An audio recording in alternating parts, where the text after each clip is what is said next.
Hi, in this video here, I'm going to do an explanation or tutorial of our 12-step routine. And right now there's, on my this YouTube channel, there's a video of the form facing to the front and facing behind. More than likely this fall I will make some other videos over the form, or, I guess you could say performing it or demonstrating it. This video here more is, what is it as it relates to the movement. So all of the forms in this, we'll say in this series, they all start the same way. We're going to start with our feet together. We step out. There's always a commencement. And the close of the form, there's always cross hands and then bringing our feet back together and completing it. So it's the stuff on the inside, right? This form does just move from left to right or right to left. It doesn't really move around. And just like with the 8 routine that we also do, it's very beneficial for different reasons.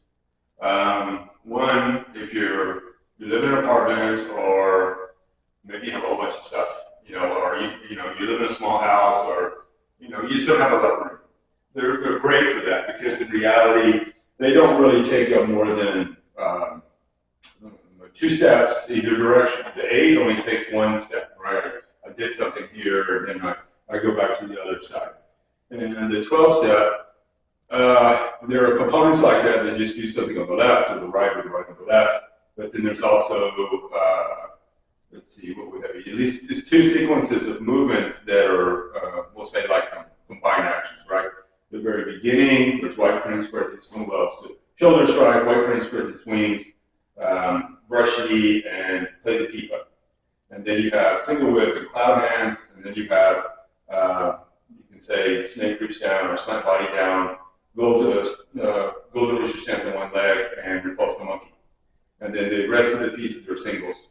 So in reality, you're only going to take, if this is, this is a small or narrow, we'll say a narrow long room. But, at home, if you're watching this and you want to practice, and I don't know, you've got a smart TV or even a laptop, you can, put the laptop on like that, or, your TV, you should be able to do it right in front of you. Another reason that these 2 forms are good is if you're sharing with others, right? Maybe you've got 4 or 5 people, and a lot of the forms, even in this system that I do, they will make, long lines, but there's pieces where maybe I go here and I turn around and then I go back over here this direction. So a lot of times that if you're sharing with others, you're going to have to move around, or you're not going to be able to see what you're doing. Now, as they get better at it, they don't need to see you all the time, but in the beginning they do. So again, the 8 and this 12 are those are 2 great benefits, and I would say also too, especially with these 2 forms, they can be modified easily to adapt to different people's needs based on their physical capacity. Okay, but especially like with the 8, the way that we have it modified, it can be done in a chair. It can be done with varying types of footwork as well as this form. I like to leave the 8 form more in that regard and less with this one, meaning this one here, I try to keep it fluid. I do work a couple different variations of the footwork, but not as mechanical as the way that I might share out the 8-step. A lot of people that are coming to my Tai Chi classes, they need to really focus on exercise and on posture and stability, and the 8 is a really good form for that. Just purely based on the fact that it's one thing here and one here. And then this form here, this 12-step, it kind of starts to really take on more a Tai Chi feel and look. And then by the time you get to the 48 or the 108, you're really moving forward. And it's really the 8 as well as the Guinness 12. They really help you to lay a good foundation for being able to develop more. So let's see if we can get started. So as we said, we have our opening and then we have our commencement. And when you see the form, a lot of people wonder what is this arm doing? It's actually a shoulder strike. So, say I did my commencement and I'm here, really, I'm striking with the shoulder, right, like this, striking with the shoulder, and then this hand comes up to make it parry. Something is on the outside of the arm. He's trying to punch or grab me, and I draw it to the side, and as I do, my second 2 parries, a high line parry, and a midline or lower line parry here, and then the hand draws across and I parry again. So the beginning part of the white crane, if you think like, you're doing let's say like the 48 or even a long form, there's other times you're doing defending hands and then it turns. And different people have, even in the system that I do, have different opinions on what this is. Some people say it's a groin strike. And, me personally, I do feel that it's a shoulder strike because if I look at these classical forms of Tai Chi, that's usually what that movement is. It's a shoulder strike. Now with the Yang and Chang, the angles are different, right? So if I was doing Chang, like a long form, I'm going to step at more of a diagonal. And if it's more Yang, I'm going to step more in a straight line. And then with Chang, I would step at another diagonal. And if it was Yang, I would step here, right? When you go to do the defending hands, from the single whip, Yang is here and then comes here with a shoulder strike. We're here in this diagonal, and as we turn, we tie the 2 pieces together. So relatively the same form is, and Wu does the same form. So all of the different systems really kind of follow this fundamental platform, but there are variations on the theme. So back to what I was getting at. So from here, it's a shoulder strike, and then we have these movements of white crane spreads its wings. And then there is a brush knee. Now, this mirrors itself on both sides, right? So the first side, the first play, the pipa, is this way. Okay? Here, this way. On the opposite side, when I've done the brush knee, I go to play the pipa. This hand is just going to make a small circle. If you think it's going around someone's wrist. And the lead foot steps across. Here, the lead foot steps across. This side here, the rear leg steps across, and this hand makes more of a wiping action. And if you think like it's seizing something like that, right? Kind of capturing it, where this is capturing and turning something over. Okay, so step here, and then look, as I turn, there's the shoulder, and the white crane spreads its wings, the brush knee, and then the small circle to make this play the pipa. And again, I move the lead leg across. Now, the next move, you could step and turn like this, like if you were practicing the 8 with me, maybe the footwork's mechanical and you start to clean it up and make it more round and more softer.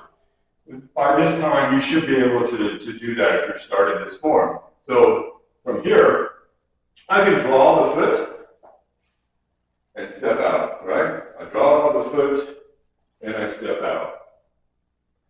Now, I can do it more mechanically, and I don't really want to get too involved in that, but say I'm here, right? And I place the foot, I step, I turn the foot, and then I shift. My point being, though, if you practice that type of action, your stability is increased, your overall balance of your posture, and so you should be able to smoothly do this instead of having all these little small hesitations, right? I go to the other side. Now, from here, we have single whip and wave hands like clouds.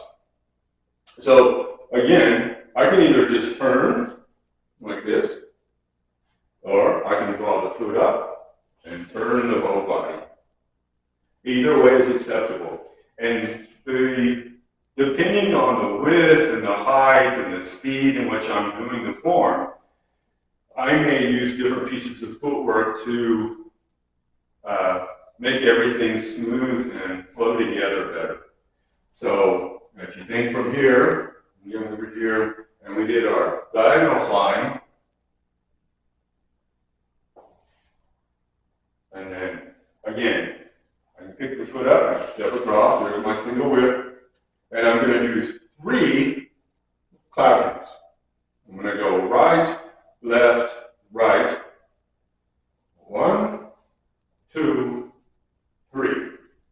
And then look, as it looks like I'm going to start another one, I go in and do another single whip. And depending on what piece of footwork I used to get me there, whether it was just adjusting the foot, or drawing the foot up and turning the body.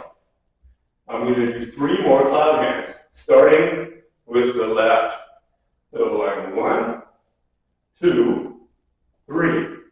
And now, as it looks like I'm going to do another cloud hand or go into single whip, I'm going to do slant body down, or you can call it snake creeps down, snake creeps in the grass. And then from here, I draw and I send it out. Now, if you've watched some of my other videos, you know that in Chang Tai Chi, we really don't need to do this type of stuff. We don't do it that way.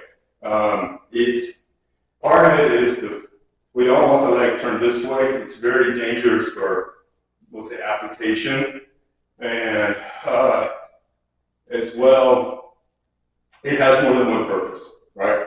The other thing is we don't want to be doing all this rocking on our knee. It doesn't serve any really good, valuable purpose. I mean, meaning this isn't necessarily going to help me that much with my mobility. If I really need to do something like that, I'll work on loosening exercises or certain stretches or things like that, but it's not needed in the form for me to develop my mobility and or my strength in my legs. So anyway, we did our single whip and we turned, and 1, 2, 3, and then look, I can pull the leg up again, or I can leave it here and turn my body and shift, or I can come here.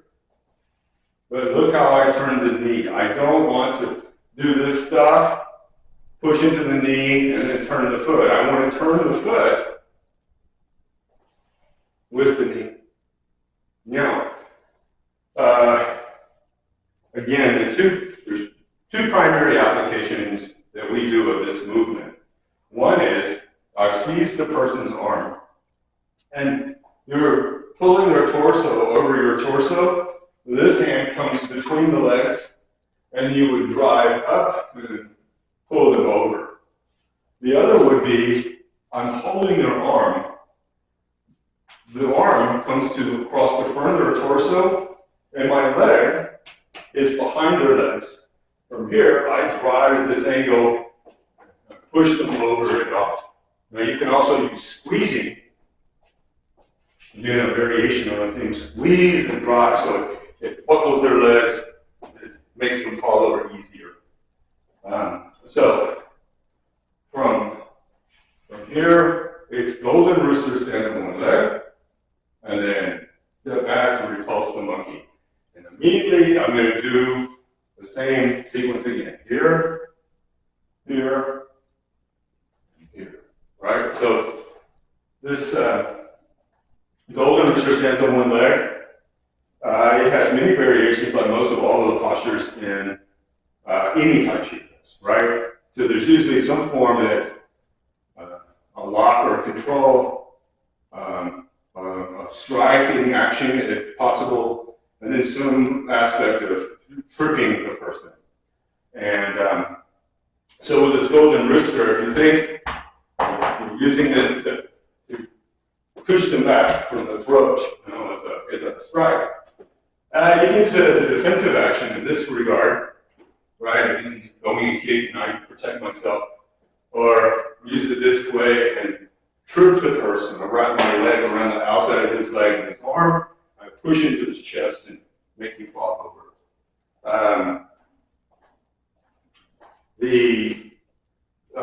Repulse the monkey, right, which is the end of the sequence here, right? So I came here, I came up, and then I stepped back, right? Repulse the monkey can be grabbing and striking, grabbing and drawing down. It can be hooking his leg and pushing him over.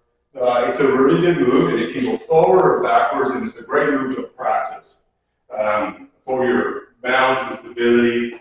You know, whether I do this moving backwards or I do it moving forward. Okay. Most people are going to see it as backwards, moving just backwards. Remember these, a lot of this content in the beginning, especially again this 8 and 12, they're more to introduce you to Chang Tai Chi. They're also to introduce you to Tai Chi in general and Tai Chi for functional fitness. I do like to explain some application. It doesn't matter the person's age. Recently, I have a student, Mary, that's 82. We went through almost 30 different pieces. She wanted to know what the movements are doing, and that is the right mindset or the right idea. Because if I know what it's doing, even if Mary's 82, it's not like she's going to be doing throws and kicking people and punching them, but in her mind, if she knows what it is, then it's easier for her to think about this pull or this push or this punch or this kick. And I think that improves the person's overall development. So intention is very important in Tai Chi, because any Tai Chi instructor would tell you that. Now, what they feel is intention may be different. Me, it may be application. For somebody else, it may be how to, move chi through your body. So different approaches to people. Right. So, after here, we came here, and we're here like this, and we step back, and we did one on the other side, right? And then after this movement, we're going to do striking the tiger.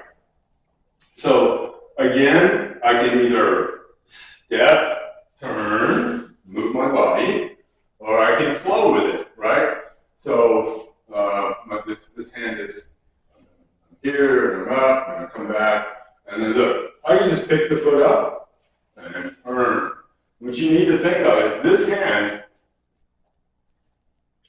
you think it's parrying something, you're making contact with this other person's arm, and then you're grabbing it. And as you grab it, you draw it across. This arm here is going to strike them, right? So in this regard, it comes around like this. So it's like it swings and it turns on the end, right? It swings and it turns on the end, so it becomes a hook punch, right? You can also, instead of it just being a grab and a strike, you can also, I'm not going to dig into this too deep, but you can also come under his arm and scoop up his leg and make him fall this way. You can also use this to move to the, grab and move his arm and swing around his torso so you can pick him up. So it has a lot of variation. You can even try to block and grab with this hand, or make it two separate actions. He throws a kick, and you use this to scoop his leg up. It's better to have a partner. If you look at some other videos where I use someone like Jonathan's helped me out a lot with videos because he's free a lot during the day, or even Zach, who's come here a couple of times from Austin to train with me, and he's helped me with some videos. But if you can get the gist of it. So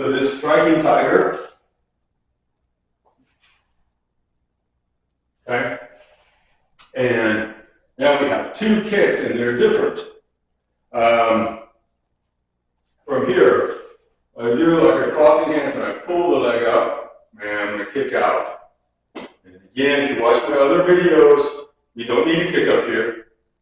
There's nothing that I teach in the application where you need to kick up there. I mean, if you can kick up there, you can kick up there, right? But it's not needed for practical self-defense.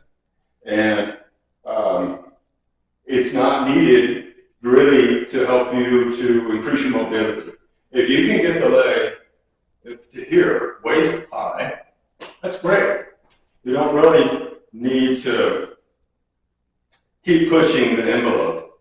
Work on loosening the hips and strengthening and loosening up the back, making the legs stronger, get that mobility. I need this type of mobility. I need my hip flexor strong so I can pick my legs up to do my daily activities. Stepping over something, stepping upstairs, that kind of stuff. There's not many stairs that are, one stair is that tall, you're having to do like that.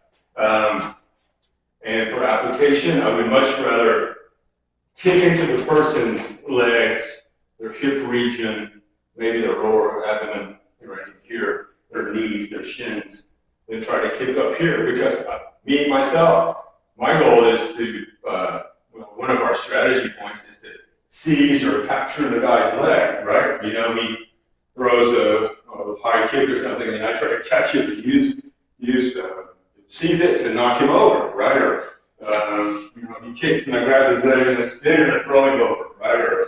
Or he kicks with the leg and I pull it and then I drive forward, and so he's like this and I'm pushing back, right? Just some examples. So the first kick is more of a, we'll say a pressing action, and then the second kick is going to be a thrusting action, right? So I did my striking tiger, and I turn me, and I pull the leg up, and I'm going to just press the foot out like I'm pressing on to something, but I'm not trying to push with it, okay? I press into it and I keep pressing it. Here, turn, pull, press. Now, I'm going to step back, and this hand's going to go out, and the leg is going to go out. I'm going to thrust out with a kick. Thrust. Thrust. If I did it this way, thrust. Thrust. If I do it on this hand, thrust. Thrust. So I would be trying to kick this guy into his legs. This way. Thrust. Thrust. The other one is more this kind of stuff. I'm trying to hit him in this soft tissue here. Like that. Push, press into the action. So the one kick, and then remember, if you push the hand out, try to, whatever speed I do this hand, I'm going to do the leg. Okay? Like that. Okay? The end of this routine from here is grasp the sparrow scale. So all the same fundamental movements. And you'll see something that I do that, let me think, well, let me get that side. See how I'm turning on my feet?